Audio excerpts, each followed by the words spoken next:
뉴스룸을 시작하겠습니다. 미국이 이란의 주요 핵시설을 공습했습니다. 이란에 2주간의 협상 시한을 주겠다고 해놓고 기습적으로 타격한 겁니다. 미국이 본격적으로 개입하면서 이스라엘과 이란 사이 분쟁은 새로운 국면을 맞게 됐습니다. 먼저 박상욱 기자입니다. 이란 세 곳의 핵시설에 대한 매우 성공적인 공격을 완수했다.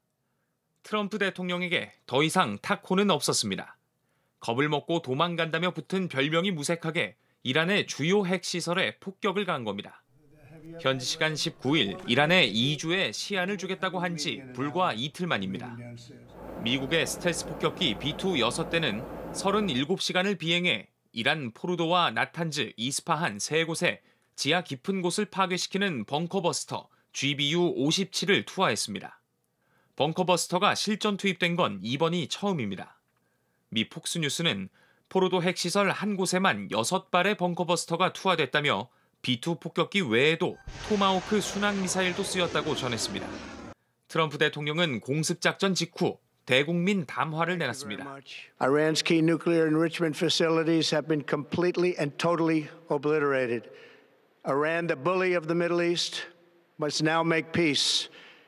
트럼프 대통령은 이란의 보복 가능성과 관련해 향후 공격은 훨씬 강력할 것이라며 표적이 많이 남았다는 것을 기억하라고 경고했습니다. 네타냐후 이스라엘 총리는 미국의 공습작전이 끝난 뒤 역사를 바꿀 대담한 결단이라며 트럼프 대통령을 치켜세웠습니다. 하지만 미국의 이번 공습이 이스라엘과 이란의 무력 충돌을 끝내기보다 본격적인 전쟁의 시발점이 될 수 있다는 우려도 커지고 있습니다. JTBC 박상욱입니다. 미국의 공격을 받은 이란은 이제 미군과 미국 시민이 표적이 됐다며 보복을 암시했습니다. 또 이스라엘 주요 도시를 대상으로 곧바로 미사일 공격을 했습니다. 핵 활동도 멈추지 않겠다고 했습니다. 오원석 기자입니다. 미국의 공격을 받자 이란은 곧바로 보복 가능성을 거론했습니다. من هدف مشروع ایران هستند. آمریکا با این اقدامی که انجام داد علیه ایران و حریم هوایی ایران را شکست و جنایت علیه ایران انجام داد.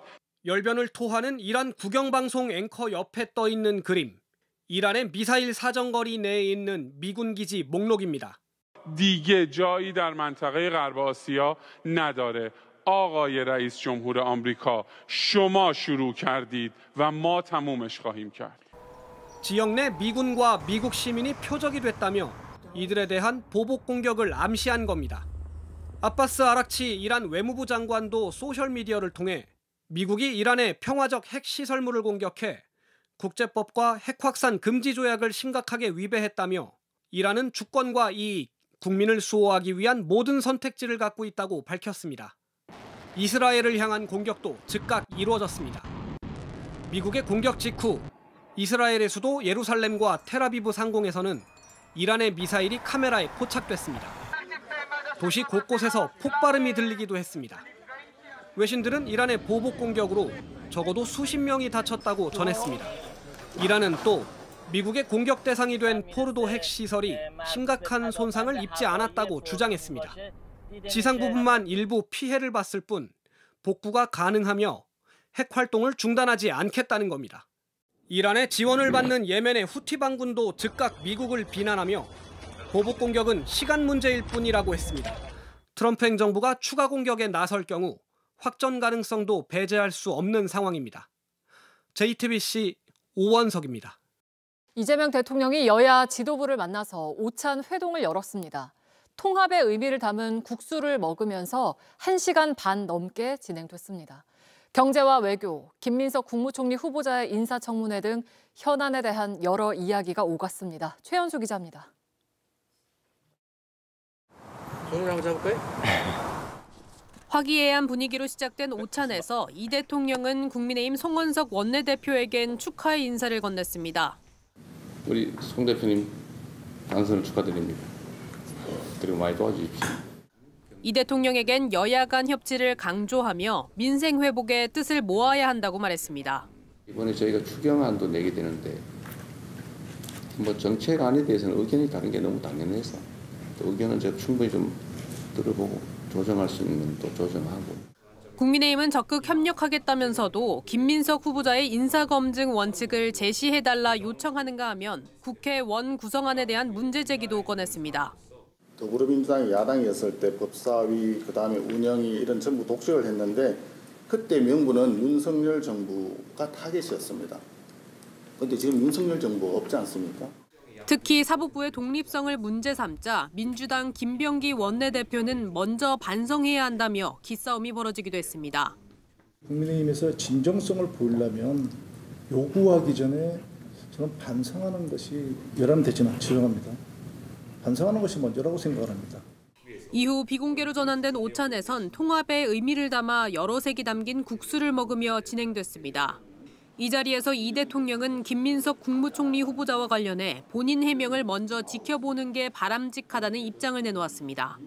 앞으로 여야 협치를 위해 여야 지도부 회동을 자주 갖겠다는 계획도 밝혔습니다. JTBC 최연수입니다.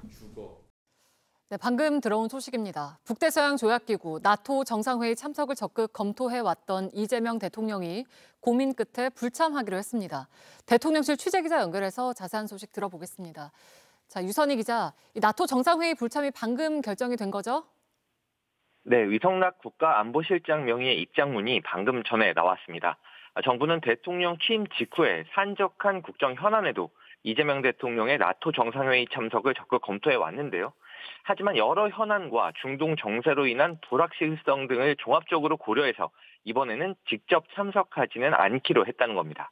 네, 나토에 초청이 있었기 때문에 사실 참석하는 쪽에 무게가 실려있다는 분석이 많았는데 불참을 결정하게 된 이유가 뭡니까? 네, 불참이 방금 결정됐기 때문에 그 배경은 추가 확인이 필요합니다. 다만 대통령실에서 밝힌 이유가 두 가지가 있는데요.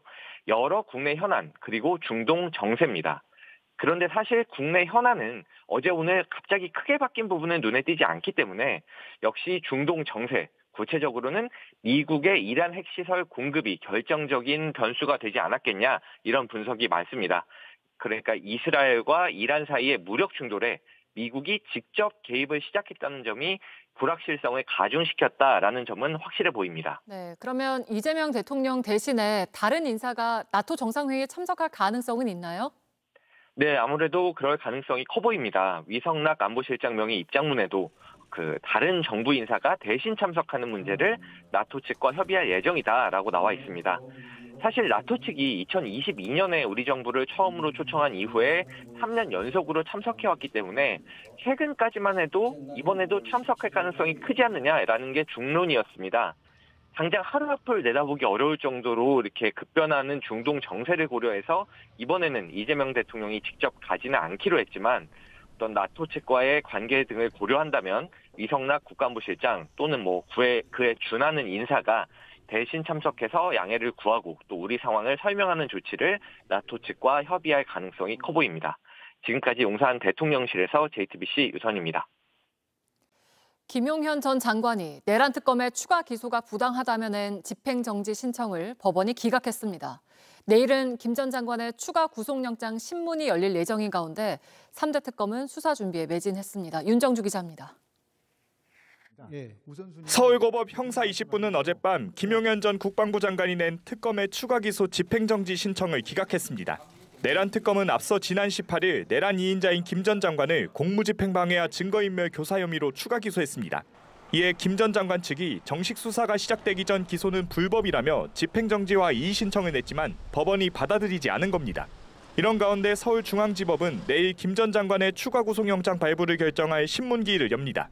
김 전 장관 측은 기일 변경을 신청했는데 법원이 예정대로 신문을 진행하면 빠르면 내일 저녁에 구속 여부가 결정될 수 있습니다.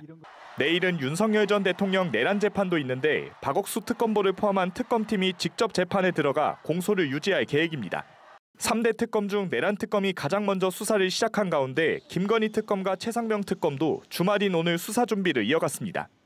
어떻게 배치할지 곧 공사를 시작해야 되기 때문에 그 부분에 관해서 내부 논의를 진행할 예정입니다. 김건희 특검은 4명의 특검부와 파견 부장검사들에 대한 업무 분담도 어느 정도 완료한 것으로 파악됐습니다. 오는 1일까지 인력과 사무실 준비를 마친 뒤 본격 수사에 착수할 계획입니다. 최혜병 순직 사건을 맡은 이명현 특검은 윤석열 전 대통령을 원칙대로 소환 조사할 것이라며 수사 마지막에 부를 것이라고 밝혔습니다. JTBC 윤정주입니다.